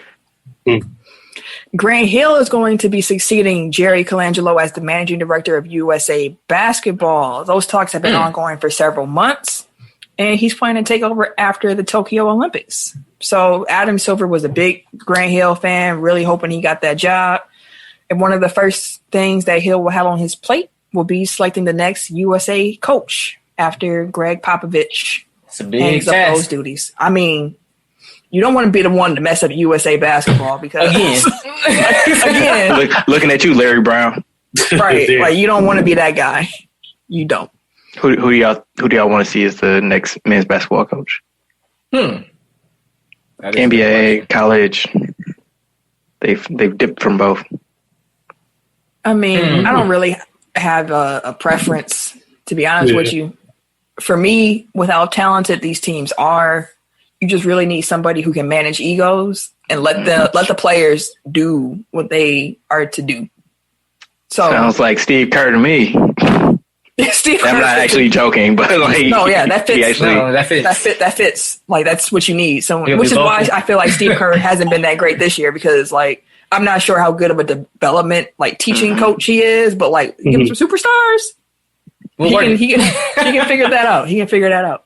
I mean, you wouldn't hire a college professor to teach kindergarten, so it makes sense. That's very fair. The MLB All-Star Game was scheduled to be in Atlanta, Georgia, but the MLB said, nope, we pulling that after the Georgia voting restrictions law passed. Listen, we've told you on this show before, it's important to vote.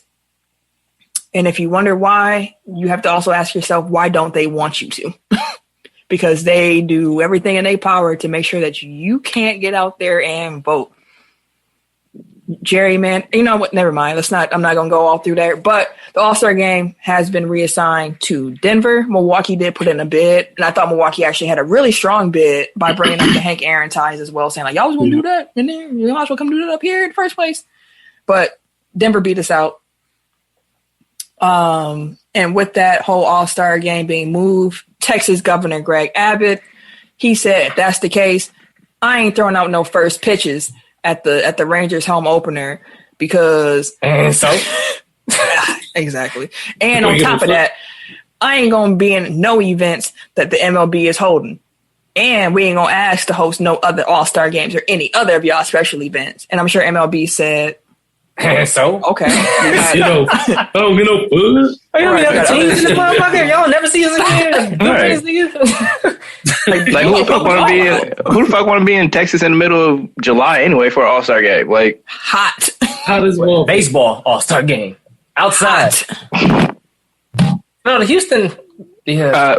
Sorry, but speaking of the Texas Rangers home opener, you see they had a full fucking crowd. Like, I know we talked about it. Like 1,000 people were there. The pictures freaked me out. Social distancing. Mm-hmm. And then they was going to dial it back down to 30%. What? They wanted the spectacle for the first show, you know. It is what it is. C'est la vie. Right.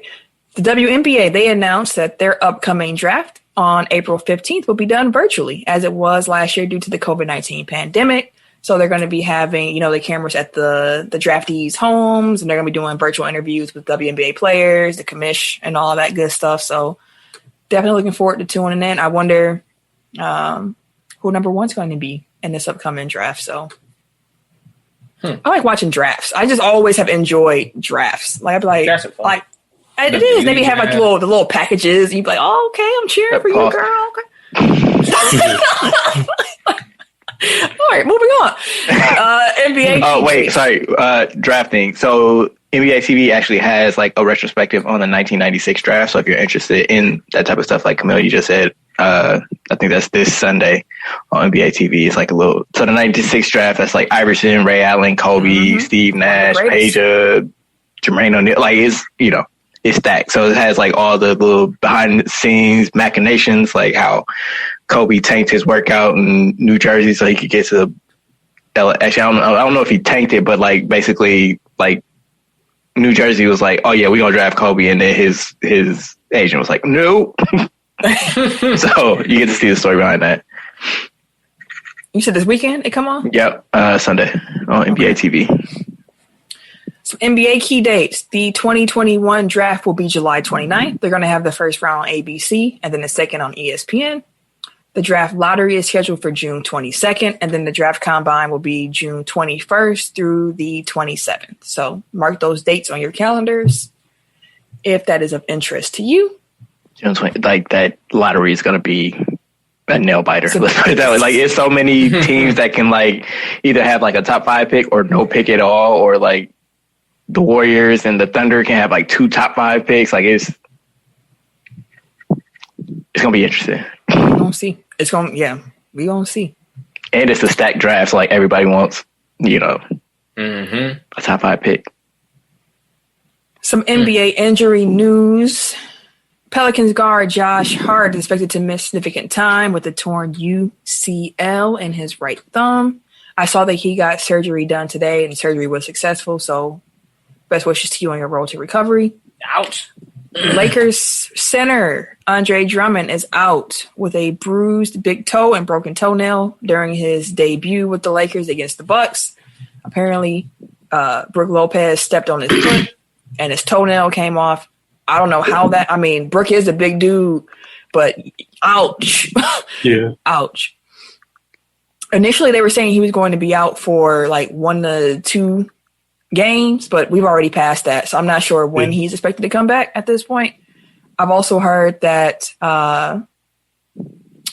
Anthony Davis, the talks were that he was supposed to be coming back like next week or so, but apparently that's not set in stone either. So some rough injury luck for the Lakers right now. Absolutely. I had tweeted Ken. Oh, apparently, speaking of Lakers, apparently the Lakers and the Raptors got into a fight just now. Dang. Yeah, Montrezl Harrell and OG Anunoby were the two, apparently. OG. I got my money on OG. That had to be separated. But what about scarves, though? But hey, when it comes to scarves, that's all Serge Ibaka, fam. That is tough. OG. Timberwolves guard Malik Beasley is going to miss 4 to 6 weeks with the grade 3 left hamstring injury. Timberwolves can't catch a break because D'Angelo Russell came back, and then they lost the Beasley. So it's like, dang. Like, Hornets guard / forward Gordon Hayward. He's going to miss at least 4 weeks with the right foot sprain. Kristaps Porzingis. On Gordon Hayward, I almost butchered his name. I meant to say this last week when LaMelo got hurt, but like that made me feel like that the Jason Kidd's first year at the Bucks, where like we had a surprisingly good team, and then like our rookie got hurt like mid-season. It was just like, damn. But shit, now they're really behind. Like it's basically back to the team that they had last year, like without Hayward and LaMelo. It's like, and that sucks because they were fun to watch. Mm-hmm. Yeah, for sure. Kristaps Porzingis sprained his right wrist and he could be out multiple games. There's no timeline on his return at this point. And then James Harden left Monday's game early with right hamstring tightness. They said that it was like a strain, so he's going to be reevaluated in 10 days. Oh, Lord, I'm tired. At this point, like the big three in Brooklyn have barely played together. I mean, like, obviously it hasn't mattered because they have talent between, if they only have two of their guys, but is it reason for concern yet that they haven't been able to, work on shit together? Like, I'm thinking back to the Clippers last year. It was like they were fine in the regular season, but like they never really had a healthy squad, like going into the playoffs. And then when they tried, like, they didn't have those reps and like they kind of flamed out. So like, in your opinions, like, is that something that Brooklyn needs to be worried about, or do you think like they have the talent to kind of overcome it? I think they have the talent to overcome it, to be honest with you. As long as they got two of them, they'll be fine. But Kyrie can't do it by himself, clearly. Like, they'll run into the issue if they can't get all three. Or if they can't keep at least two of them on the floor, they'll run into an issue. I mean, I guess, like, once, it gets to the playoffs, like, if they don't have reps playing together, like, with all three of them are healthy, it's like, you would think, everybody's healthy, like, they're going to go on the run. But really, like, they haven't played together. Like, they don't know. They've had like 7 games together? If that. I know it's less than 10. Right. But how many? Like, obviously, I think they're talented, and like they've shown that as long as they have two on the court or two healthy, like they should be okay. But again, like, playoffs is different from regular season. Like, you're not playing OKC and the Bulls in the playoffs. Yeah, that is very true. And then last but not least, if I mispronounce his name, y'all please correct me, but congrats to Tigers rookie Akil Badu. He homered on the first pitch of his MLB career, the very first one. He had never played above A ball. He had never saw MLB pitch at that point in his career. I mean, it was his first pitch. At this point, he has 3 hits, a home run, a grand slam, and a walk-off single in his first 7 at-bats. So, like, this young man is out here doing his thing. It was the next game for that grand slam. I seen that motherfucker. His parents was in the crowd. It was gig because, I mean, that motherfucker came off the bat quick. Opposite field home run. First pitch ever. That's some wild shit. That's some wild shit. I ain't never seen MLB level pitches. Like, that's some wild shit. Your first pitch is an opposite field home run, and then your next game you hit a grand slam? Locked in. That's a hell of an intro. That boy good. That's a hell of an intro. Was that the same dude? I think, Eric, I saw you reposted on Twitter where his parents were in the crowd cheering for him. That was him? Yeah, that was tight. Okay, that was tight. And he flipped the bat on that first pitch home run. I was like, oh, you showing out. Right, might as well. Shit, I'm here. I did it. He was talking shit, routing the bases. Like, I don't know if he was talking shit, but he was like looking at his parents. So he's probably just like hyped up, but still. His parents was like too. Yeah. The way his parents reacted to it made me like that. That warmed my heart. Like they were genuinely excited. It was really cool to see. That wraps up the topics of the week. Any blow the whistles? Yeah. We got one? All right. Blow the whistle then. All right, now that's enough out of you. You know what? Tee his ass up. All right, so my blow the whistle is on Brandon Marshall for being loud and wrong. My man's yelling. Let me get that clip for you, brother. But to set you up, on his show, was it I Am an Athlete or something like that? Yeah, I Am Athlete, they were having a discussion apparently about guaranteed contracts in the NBA, and he was very insistent that the NBA doesn't have guaranteed contracts like that. You got the clip? I got the clip. Okay. Talking about because y'all talking about the NBA everybody got guaranteed contracts and it's false. They don't. Searching this and I'm telling you it's the truth.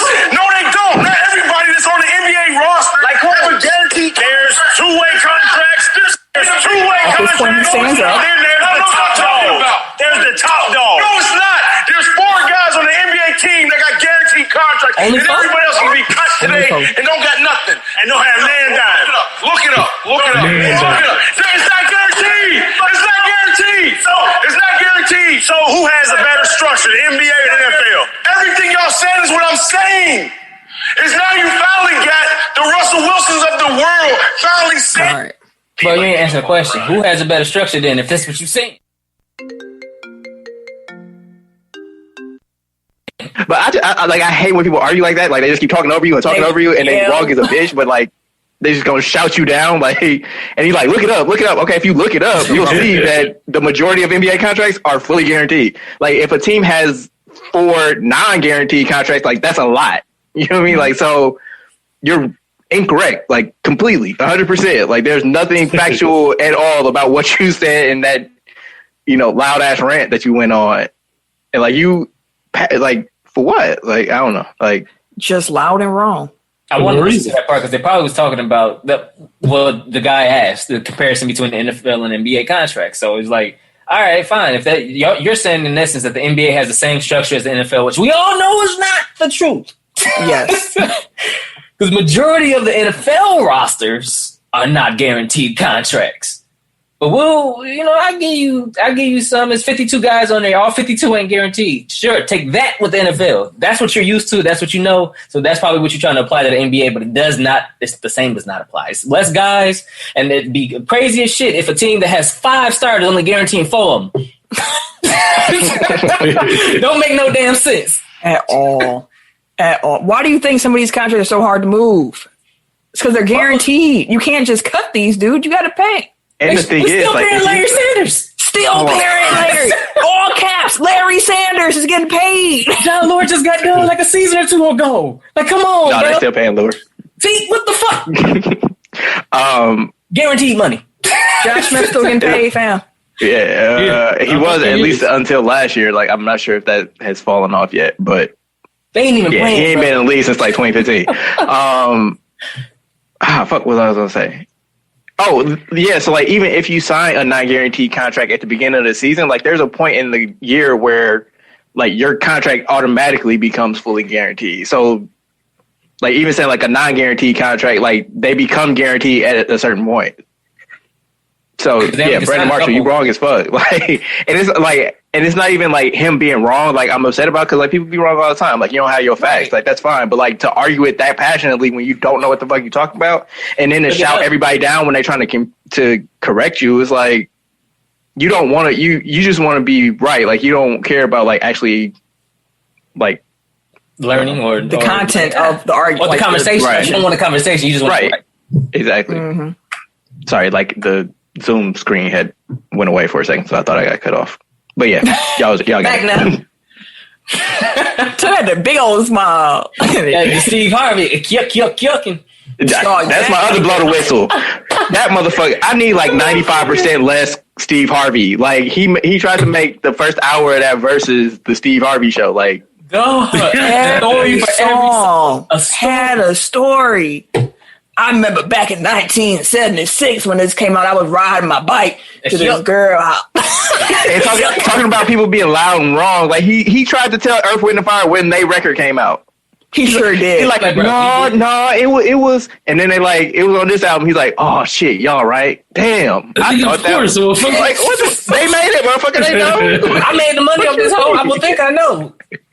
Like, and then he got salty because like everybody on Twitter was like, shut the fuck up. And Swiss apparently at that halftime intermission told Steve, like, you gotta, like, there's too much talking. And I want to just say too, like, I can understand if you're in a room with 2 of your like favorite, like, legends to you, like, I can understand being excited and being into, like, you're like, oh my God, what opportunity. But like, just, this is about them. Not about you as a host. It's about them. Not about you. You were doing a little too much you. Here's the reason that the first half was so long, fam. We didn't need all them stories. Even at some points, it looked like Ronald Isley was sitting there like. Hey, bro, you got Can I sing my song, please? Can I? My song is a story, my nigga. Bradeen about to sweat his hair out listening to you. You talking too much. Too much. He got a perm. He ain't sweating that out, but a permanent. Right. That was Steve Harvey, definitely. It was some good music, man. Man. I tuned in as long as I could, then I died. No. You got shit to do. I had shit to do. All right, let's move to the Tech Top 5 then. 5, 4, So 3. last week's Tech Top 5 was the WrestleMania draft. Oh, my fault. Last week's Tech Top 5 was the WrestleMania draft. We had a low voter turnout with this one. And with that being said, me and Tim tied. Oh, shit. Again? Fam. It's been like 3 weeks. Fam, listen. I feel like if wrestling fans actually saw that, because let me tell you something. The mayor was pissed off when he saw your list. He said that nigga drafted Yokozuna and Bret Hart. Why? Why? Pander with the Bret Hart, because I don't even fuck with him like that, but Pander. We're going to need to get some more votes on that one, because it was just a little wild, but say lovey. This week was initially going to be Diaper Dandies, because March Madness ended. Let's highlight some cold freshmen that have come through and played. But we also saw the news that DMX is not doing too hot. Had an overdose, a couple heart attacks. His condition is not looking good. He's apparently still in grave condition as we record this podcast now. And when you talk about verses and you think about verses, the DMX Snoop Dogg one was one of my favorites. I think there's been so many good ones, but like being able to see X healthy and see X see how much love, and like get love returned back to him, it was special to see. And X's story, if you know anything about X, you know how hard it was for him to acknowledge the fact that people actually liked him and like loved him and rocked with him, because his whole life up to that point of stardom was like the complete opposite. Like it was a rough life. And so we decided in honor of X, we're going to push the Diaper Dandies back. This week, we're going to just do our favorite DMX songs. So I'm very curious to see where y'all go with these. So Tim, you up first. What we got? All right. So Who We Be is number 5. I always like the beat for that one too. Like a lot of that. And then he was flowing that motherfucker. Yeah, he was spitting on that. Get this shit off. Ooh, ooh, ooh. That was my shit. Anyways, Party Up, number 4. Man, look, I heard Party Up so many times. Yeah, I heard it too much. That's why I didn't put it on my list. I heard that shit. Yeah, I've heard like it used to be some like music channel. I forget what it was. Ask your wife, Tim. Ask Sam, because she might remember it. I'm sure she has a better memory than me. It was some music channel we used to watch, and I swear, like we knew the exact time of day that Party Up was going to be playing because they played it on rotation. It wasn't the box; it was like it was a cable music channel, like Fuse or something like that. And they played used to have the actual music channels. Yeah. Yeah, that's crazy. When we had music video channels, like I think it was like the thousands, wasn't they? Like 1008. I think it was like it was. We didn't have thousands yet. It was like 100 something. Like thousands came with HD. But yeah, they played Party Up like every half an hour, and we knew like on the dot. Okay, at this time it's gonna come on at the 8 of the hour because that's wild. Party Up. Number 3, Get It on the Floor. That's my shit. That's a Tim song. That's a Tim song. Hey, that'd be so cold. It was almost number 2. It was almost number 2. That'd be so cold. I was playing it earlier. I know it was gonna be on Tim list. I know it was gonna be on Tim list, man. Because I used to like X too, so I had about how many shows I got here? 1, 2, 3, 4, 5, 6, 7, 8, 9. I got 9 here. So I was like, those on your short list. Mm-hmm. So I was like, what I want. But then when I got to that, I was like, this was my shit, bro. Getting that shit, bro. Hey. But anyways, number 2, How It Goes Down. That was my shit. That's my shit too. Down. Yeah, that shit's smooth as hell. That's smooth as hell. That's why I love it so much, because it don't sound like a traditional X song. Like it's a summertime. It has a summertime vibe to it. Like it was real smooth. Mm-hmm. And number 1, Rough Rider Anthem. For sure. Ping, ping. Ping, ping, ping, ping. I hear. Yeah, so I'm gonna let y'all know off top, like all 5 of mine are singles. Like I ain't got no album cuts. Cause I don't think any of us have album cuts. I think all of these are singles. It looked like. So 5, I got Who We Be. 4, Rough Rider Anthem. 3, What's My Name. 2, Party Up, and 1, What These Women Want because I ain't saying that. Chicken's long from a nigga. Cisco got his shit off on that song. I don't give a fuck what y'all say. Hey, listen, Cisco is like the chef's kiss on that song. Like he was the perfect guest feature to have on that song. He was in his bag. Hey, that was during Cisco run. Like I'm not gonna deny Cisco. He had a nice run. Unleash the Dragon, Cisco. Yeah. Listen. Mm-hmm. All right. This is hard. So I give my honorable mention to Back in One Piece with him and Aaliyah. That was my jiggity jam back in the day. Number 5, as Eric said, What These Women Want. When we do the graphics, gonna have the real title up on there though, but you know what the song is. Number 4, I got No Sunshine. A lot of my favorite DMX songs were always his more mellow ones, and also just thought provoking. So No Sunshine is one of my favorites of his. Number 3 is Slippin'. Again, that was on my short list. Like that song's so cold. Part of the reason why X has always appealed to me as an artist is because he put all his struggles and pains just on wax, and he did it in a way that it sounded like raw emotion.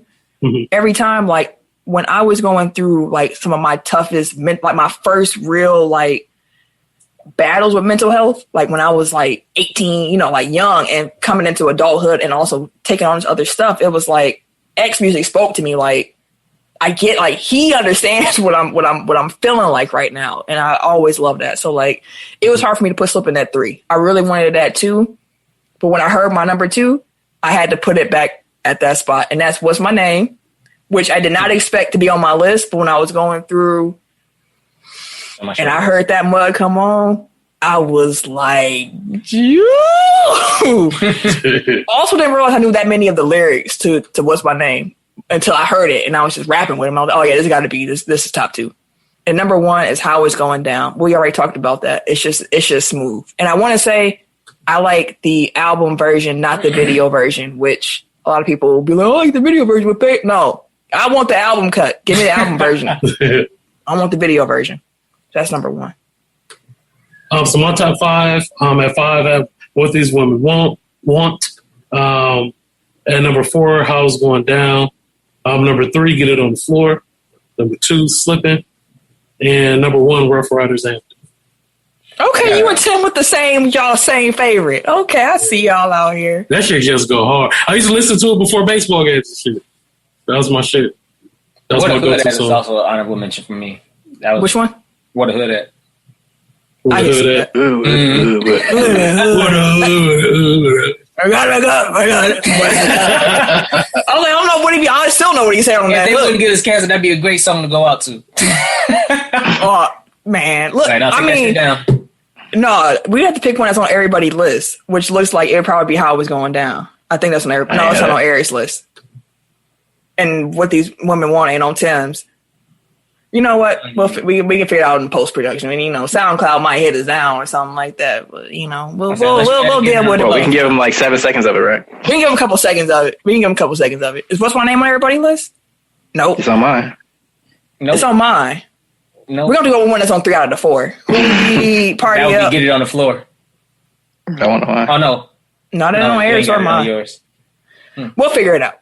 But the point is, we want to just do something, just thinking about DMX, sending love to X. Even though things ain't looking too bright for him, we gonna hope and pray for the best for him. Absolutely. Because that man has too much to offer to the world still for him to be taken away, and he's just important to the culture. Like X was that dude. People might not realize, like younger people might not get what X was. Yeah. But like I wasn't a huge DMX fan. Like he had music that hit me and I'm like, that's like my guy right here. But like, man, listen. What was that movie? He had a cameo in a movie where he came in at the end like singing a Christmas carol. Fuck, it was like a funny movie. That's gonna bug me. You talking about he's doing Rudolph? I think so, yeah. I don't remember the movie. I remember him doing that, but I don't remember it being in the movie. Maybe I'm conflating 2 different things, but there is a movie where he comes in at the end because like somebody goes to jail and he's like in the cell next to him. It was like a super random, but it was hilarious. Speaking of which, Cradle to the Grave and Romeo Must Die are two of my favorite movies, and he's in both of those too. Cradle to the Grave. I haven't seen that in a long Cradle time. to the Grave is my shit. I almost forgot about that movie. And Romeo Must Die because Aaliyah and shit too. So and Jet Li was I fuck with karate movies and shit.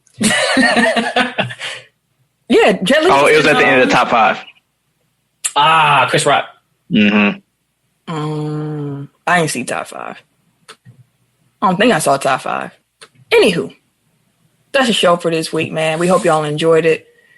As a reminder, cop your 4-year anniversary tech file tees. Do it.